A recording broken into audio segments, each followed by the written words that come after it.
आप सभी को नमस्कार। आज मैं आपके मध्य उपस्थित हूँ और एक बड़े ही गंभीर विषय को लेकर, भारत के मध्य व्याप्त भाषाई भेद, जो भारत भाषाओं के आधार पर बटा हुआ है, चाहे वो उत्तर और दक्षिण हो।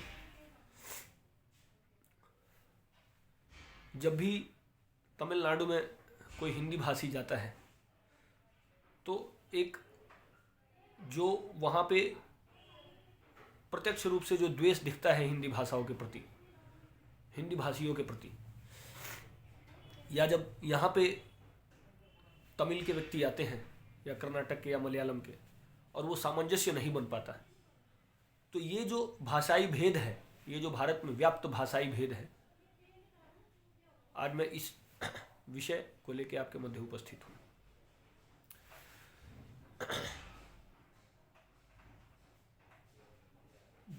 जो हमारी वर्तमान हिंदी है, जो हिंदी का वर्तमान स्वरूप है, वो संस्कृत से मुक्त है। ये बात हमको सहजता से स्वीकार करने की आवश्यकता है। और भारत में व्याप्त भाषाई भेद का मुख्य कारण हिंदी का संस्कृत से मुक्त होना है। और उर्दूआइज्ड हिंदी, जो उर्दू युक्त हिंदी हो गई है, उर्दू की जो हिंदी है, ये मुख्य कारण है जो भारत को भाषाई आधार पर बांटती है। आप कर्नाटक के किसी जिले में जाइए और किताब को पुस्तक के रूप में संबोधित कीजिए, हर व्यक्ति समझ जाएगा कि आप क्या कह रहे हैं। वो जानता है कि पुस्तक क्या है, परंतु वह नहीं जानता है पूर्ण रूपेण की किताब क्या है। तो जो उर्दू युक्त हिंदी है या जो उर्दू वाली हिंदी है, वो भारत को भाषाई आधार पर बांट देती है।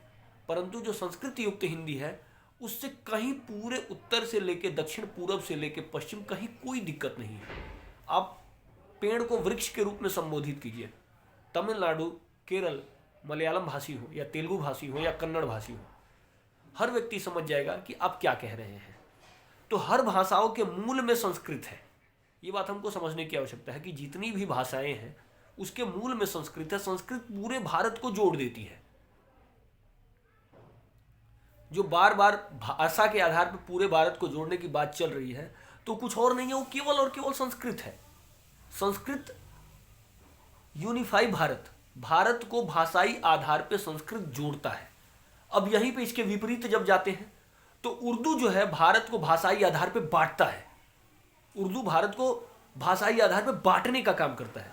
तो आप समझ लीजिए उर्दू हमारा कितना बड़ा शत्रु है और उर्दू को किस प्रकार से हमारी भाषाओं में धीरे धीरे धीरे धीरे इंजेक्ट कर दिया गया। तो ये अगर हमें हिंदी से उर्दू को निकाल पाते हैं और संस्कृत युक्त बना पाते हैं तो भारत भाषाई आधार पर पुनः एक हो जाएगा और ये जो भाषाई संघर्ष है यह समाप्त हो जाएगा। तो सारा विषय, आप दोस्त के स्थान पर मित्र का प्रयोग कीजिए, दक्षिण का प्रत्येक व्यक्ति समझ जाएगा कि मित्र का अर्थ क्या होता है। अब दुश्मन के स्थान पर शत्रु का प्रयोग कीजिए, दक्षिण का प्रत्येक व्यक्ति समझ जाएगा कि शत्रु क्या है। तो बस प्रोनाउंसिएशन बदल जाएगा। शत्रु को वो जो है आ ए ई की मात्रा मतलब लग जाएगी, अंत में स्वरांत होगा, स्वर पे अंत होगा, मात्र इतना ही होगा। पूरे कर्नाटक में स्वर पे वृक्ष, आप वृक्ष बोलेंगे वो वृक्षे बोल देंगे, आप पुस्तक बोलेंगे वो पुस्तकें बोल देंगे, केवल स्वर पे अंत होगा। लेकिन भाव आप पकड़ लेंगे, आप वस्त्र बोलेंगे वस्त्रा बोल सकते हैं, वस्त्रे बोल देंगे, लेकिन कपड़ा कोई नहीं समझेगा वहां पे। तो कहने का अर्थ यह है कि एक बार जब हिंदी संस्कृत से युक्त होगी तो पूरा भारत जो है भाषाई आधार पे एक हो जाएगा। लेकिन जैसे ही उर्दू से हिंदी में उर्दू आएगी तो भारत भाषाई आधार पे बढ़ता जाएगा और उन लोगों को यह हिंदी समझ में नहीं आएगी। तो मैं इन्हीं सारे विषयों के साथ अपने विषय को विराम दूंगा कि संस्कृत भारत को भाषाई आधार पे जोड़ता है और उर्दू भारत को भाषाई आधार पे तोड़ता है। अतः यह शासन का नैतिक दायित्व है कि हिंदी के नाम पे हिंदी ही प्रस्तुत हो,